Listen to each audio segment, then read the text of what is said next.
Hey guys, welcome to another quick episode of Nama Japan, one of my quick video logs. Today I would like to talk to you about spicy food in Japan. So first of all, I'm now in Koh Samui in the south of Thailand, which is, I would say, one of the spice capitals in the world, maybe besides Sichuan or India. So I don't think you can get any much broader variety of spicy food than here in south of Thailand. So this inspired me to talk to you a little bit about spicy food in Japan. And first of all, you need to know that spicy food in traditional Japanese cooking is not really a thing. So chilies and pepper are not very, they're not used a lot, or I would say at all in traditional Japanese cooking. So there's actually no dish I can come up with that uses chilies or a large amount of pepper that would give you the sensation that it's actually spicy. Maybe the only exception is wasabi, but it's used very sparingly, so you don't put like a whole lot of wasabi on raw fish dishes like sashimi and sushi. But you use it, only a little bit to give it a little bit of the wasabi flavor and enhance the flavor of the natural product itself, the fish. And there's one other thing that I can come up with that is spicy. That's the typical Japanese mustard, which is compared to the Western mustard that we know, relatively spicy, because I think they also mix in some horseradish that gives you this this nose feel, this spicy nose feel. So you always have to be careful with how you dose it. It's very common to get it with things like yakitori or oden and some other dishes where you might get it. But it's never the main ingredient. So nothing that you eat without this condiment, without these condiments like wasabi and the Japanese mustard. Sorry, the spiciness is coming up from the dishes that we just had here. So none of the dishes itself in Japan are inherently spicy. Now that's not saying that you cannot find any spicy food in Japan. These days especially, it's not that hard to get something spicy in Japan.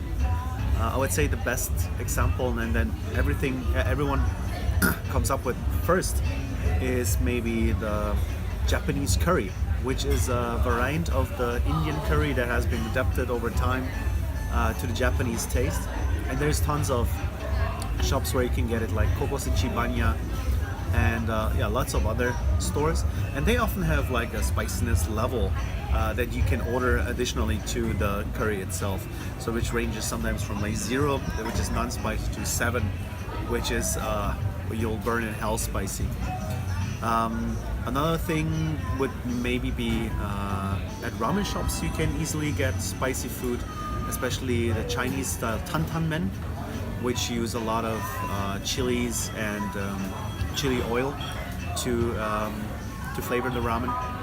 And oftentimes you can also get spicy condiments like the chili sesame oil called rayu, or just pure chilies and chili flakes, which you can put on top of your ramen. But also there's a lot of ramen shops which offer spicy ramen or spicy miso ramen or whatever they offer in a spicy variant. So it's not that hard to find it these days. But thinking about it, that's about it when it comes to Japanese food. Now, if you're in Japan, you can get food from all over the world. You can get really good Thai food, you can get really good Indian food, you can get Korean food. And I would say if you're a spice lover, then it's probably the safest bet to go into a Korean restaurant in Japan. There you will absolutely get your spice kick. And they're everywhere basically.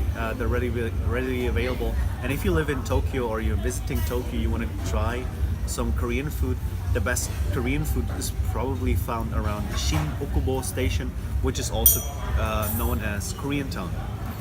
Now coming back to where we are right now here in the south of Thailand, here I gotta say everything is spicy. You kind of have a like hard time to find anything that is not spicy. But as this is a very tourist friendly region, you can often order everything in a mild version or in a no spice version. But then you are losing a lot of the flavor because the chilies, they're not only there for the spiciness, but they also bring some of their like own flavor. And here they have a lot of different chilies, from like very small ones which are super spicy to like bigger ones which are more aromatic, more sweet, I would almost say. So don't always just put all the chilies aside. I absolutely understand if it's a dish that's half made of chilies. I'm also one of those people who puts a couple of those chilies aside. But don't put everything aside, and maybe give it a try before you put it aside. But it's always a smart idea to at least have a beer or something milky on the side, so you can wash down those spiciness, to water down the spiciness a little bit. I think that's all I wanted to say for today. So thanks for watching, and I hope to see you in my next video.